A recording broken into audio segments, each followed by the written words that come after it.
Welcome to Buckeyes Tomorrow Morning for Thursday, October 16th. I'm your host, Tom Moore. The Wisconsin game in 2 days, the game against Michigan in 44 days. If you're planning your next event, make it unforgettable with Grateful Griddle, Columbus's favorite food truck, serving up smash burgers, gourmet sandwiches, and good vibes. Book your catering today at gratefulgriddleoh.com. It's been a little bit of a weird week. Got a little out of order. We had some stuff earlier in the week that I wanted to get out right away. And so this is a show that you normally would have gotten a couple days ago. This is a Luke Fickell press conference show. This is obviously one I didn't want to skip because I knew Luke Fickell has a real place in people's hearts around the Ohio State fan base and around the city of Columbus. So I want to let you hear a little bit from him. Don't worry, the Ross Fulton defense show is coming. If you're a Buckeye Huddle member, you're going to be able to watch that on Thursday afternoon, Thursday evening, depending on when I get that finished editing. But then it'll be out for everyone else on Friday. So for now, let's let you hear a little bit from Luke Fickell. Just some opening thoughts on this weekend's game. Obviously, we got a challenge in front of us, so it's really hard to dwell upon the things from last week. That doesn't mean we didn't address them. Doesn't mean we obviously haven't watched and gone about the corrections of the things that we have to be able to do, because we got to continue to move forward. But with what sits in front of us in particular this week, it's really hard to spend a whole lot of time dwelling upon last week. And we put that to rest, put it to bed Sunday, went out there on the field, ran around, not quite as much as we normally would. So some of your questions on, guys' health and things like that, I probably would have less of an answer today than I would normally have on a Monday, just because, just where we are in the season and some of the injuries we've had, even coming out of the game, we weren't able to do as much on a Sunday that we would normally do to just see where some guys are. But nonetheless, again, this is a challenge, and we know what it looks like moving forward. This week is going to be an incredible challenge, but I think that's something that our guys will help them kind of put the past behind them and make sure they're focusing on the things that are in front of them, the challenge that's in front of them, because the challenge is really, really big, and it takes your focus away from the things that just happened. So in some ways, this is a great opportunity for us. Things have not been great for the Wisconsin Badgers this year. They won against Middle Tennessee State. They won against Miami University, Oxford, not the one in South Florida. And then that's it. And if you look at their schedule for the back half of the season, there's not a lot else on the schedule that looks real promising, especially after losing 37-0 to Iowa last weekend. So, all right, what gives Luke Fickell optimism? What is he feeling maybe good about going into this game? I mean, there's nothing to lose, and I think that sometimes some of the things that hold us back is just, our own selves in a way that, like, look, we're trying to be perfect, and the recognition that if you're going to go out there and you're going to do anything against the number one team in the country, you can't be held back by, being perfect, because being perfect is not going to get us what we need to get. And so I think some of that, hopefully, even the things that have happened the last few weeks, at some point in time, hopefully some of the pressure comes off of recognizing, like, okay, what's holding us back and what's going to help us move forward. So I think it's twofold. It's being up for the challenge, it's understanding the challenge, but then be willing to understand, like, that this is a game of imperfection, and the only way to get better at the game is to play it faster. And when you're, in the perfect mindset, it doesn't allow you to do that. And against a team like this that you can't be perfect, it's going to, I think, give us a little bit of a, that little spark. That's what I believe. Luke Fickell has more than a little experience on the Ohio State defensive coaching staff. He was the defensive coordinator. He was the interim head coach at one point, as you probably remember.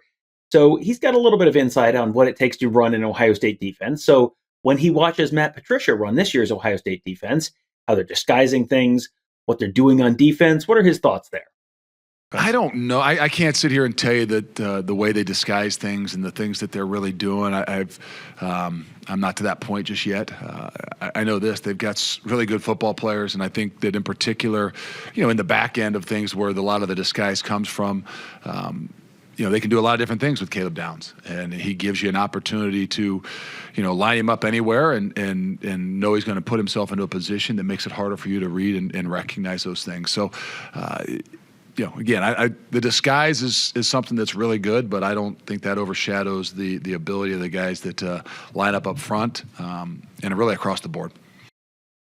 This next one, it's one that you're going to hear and you're going to think, why is he including this? Well, give it a minute. So this is a question about the decrease in the number of Wisconsin natives on the Wisconsin team over the past 6 years. Now, That includes guys like Carson Hinsman leaving the state to go to Ohio State, for example. So this is also something you hear a lot about around the Buckeyes. Are they taking enough Ohio players? Are they taking too many out-of-state guys? How does that impact the rivalry with Michigan? All that kind of stuff. These are talking points you hear all the time. So I thought it was kind of interesting to let you just hear a little bit from Luke Fickell on his thoughts on the number of Wisconsin players on the Badgers roster.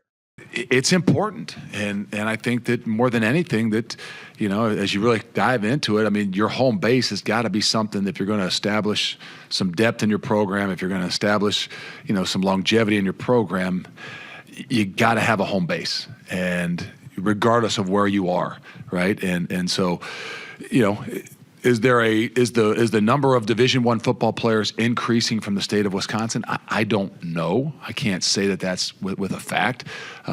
But I will always say, like my own kids, like there's still developmental kids in this state in particular.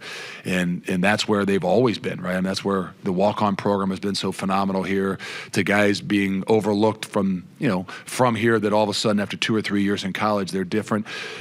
The generality of the Midwest, you don't play football year round. So there's a lot more development to be done as they get to college. And we've got to just continue to pound the pavement and making sure that we're getting the right ones from inside the state and keeping them here and then having the opportunity to be able to develop them. Because the truth of the matter is, there's a lot of kids most kids coming into college can't play right away. A lot of kids coming into college can't play even in their first or second year. But what they are in that third, fourth, and fifth year is a lot different.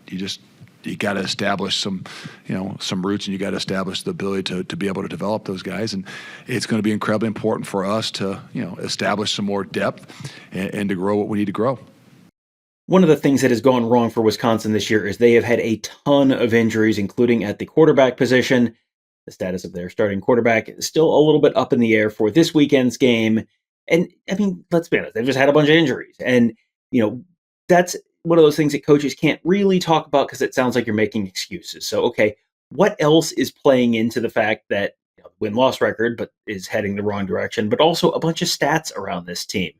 Offensive stats, defensive stats, advanced stats, basic stats, everything's kind of trending in the wrong direction right now. So other than the injuries, what else is playing into that? I'm not exactly sure which exact ones, other than the wins and losses. That's obviously the easiest one to evaluate. There's a lot of factors. I mean, we can't shy away. I'm not making an excuse. You can't shy away from the fact injuries hurt. And the quarterback position injury more so than any other position. But what it comes down to ultimately is still got to find ways to make plays. Whoever's in there, whether it's a true freshman kid, whether it's a guy that like Kerry Kadanka that's in his 6th year that has the greatest opportunity that that he's ever had. When those guys go in there, we still have to have an expectation that they can play, they can make plays, they can sustain blocks, they can get off blocks. And that's what it comes down to. And whether it statistically looks better or it doesn't look better, I mean, the end result is what you're always looking for. And right now, that's just obviously the end result is hard to try to find the positives as it grows. But I can't pinpoint any one other thing other than, hey, yes, injuries are a factor. In particular, the quarterback position is a factor, and then our ability for guys to be confident enough to be able to play fast and make plays. I think that's what it comes down to. Whether it's the first play of the game last week when we bobble the ball, or if not, I mean, like at some point in time, we got to be able to come down with those things. The deep shots, would it be a great play on a catch? Is the guy dragging on him? Is he holding it? Yeah, but at some point in time, we got to make the play. Just like tackles, there's plays in the open space that we got to make the plays. We got to get off blocks. So I think. More so, I would say as a coach, it's giving our guys an opportunity to be in a position that they can make a play, but we got to win in some situations too. We have seen some Big Ten fan bases get rather surly this year. You have seen the Fire Franklin chants go from the student section to the whole stadium to reality at Penn State, and things are getting a little uneasy up in Madison as well. So, with the fan base a little upset, what's the message to those fans going into Saturday's game? I mean, they got to be just like us. Like, I mean, every game's a new game, and I know it's frustrating. I know it's disappointing. I don't blame you, but the truth of the matter is Saturday is Saturday, and we need our guys' best effort, we need our coaches' best effort, and we need the people's best effort too. And regardless if they're frustrated or not, like there's got to be a belief in the things that they're doing. They can be mad at me, that's fine. Don't be mad at those kids, and those kids need them. They need to feel that support. They need to see that support. They know what the challenge looks like, and it's got to be a challenge to all of us. Here we are. It's barely the middle of October, and there have already been 2 Big Ten head coaches fired. UCLA fired Deshaun Foster. Penn State fired James Franklin. And now there's questions about Luke Fickell's job status at Wisconsin. So with those questions sort of swirling right now, what's his message right now that communicates that he believes that he really is the right guy for this job? I don't know that that's my position, right? I mean, first and foremost, I got to make sure that the locker room is the most important thing, right? I'm not going to change people's minds outside of the results, obviously, change people's minds. So to go out there and start some campaign of some sorts, like the truth of the matter is, we got to go game by game. We got to get the guys inside this locker room. That's what I asked about, right? I mean, like they can be mad at me, they can be down on me. That's perfectly fine. But don't be down on those guys in that locker room. Those guys that wear the W, the guys that go out there. They can scream and holler if they don't make a play that they want them to make, but they got to be able to support them. And I think that's the most important thing: is recognizing what are you really supporting. And what do you really love? And, for me to sit here and worry about all those other things, there's not enough time in the day. There's not enough energy in the day. So the focus for me and for our staff is on the guys inside that locker room and doing everything we can to make sure that we keep that thing rolling. They've got the right mindset. They understand what we got to do together, and we got to put our best product out there on Saturday.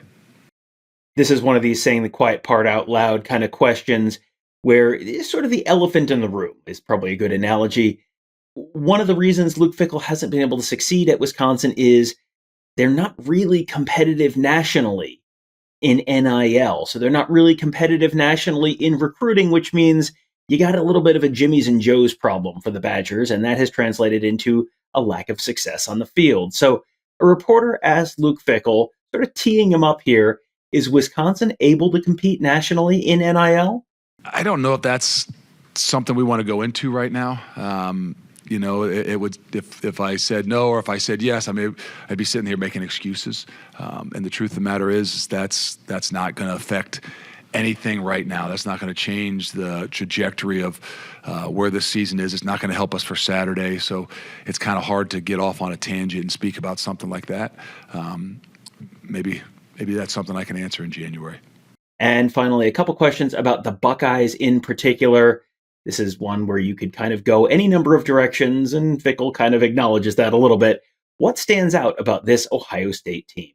Well, you see a confidence building. Not that people would say, well, they were not returning national champs, how they don't have confidence. But I think when you have a new quarterback, when you have some new pieces, you can see a growth. And I think what you do see is even the growth from game one to where they are now. And so it's hard to get past some of the, just the talent level that they have and the ability to make plays, both offensively and defensively.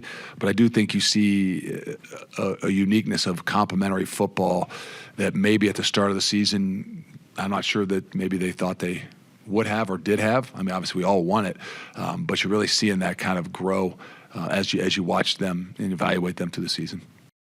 Luke Fickell has hit the trifecta. He played at Ohio State. He was an assistant coach at Ohio State. Then he was the head coach at Ohio State for one season. So is it maybe a little bit extra special to face the Buckeyes this weekend?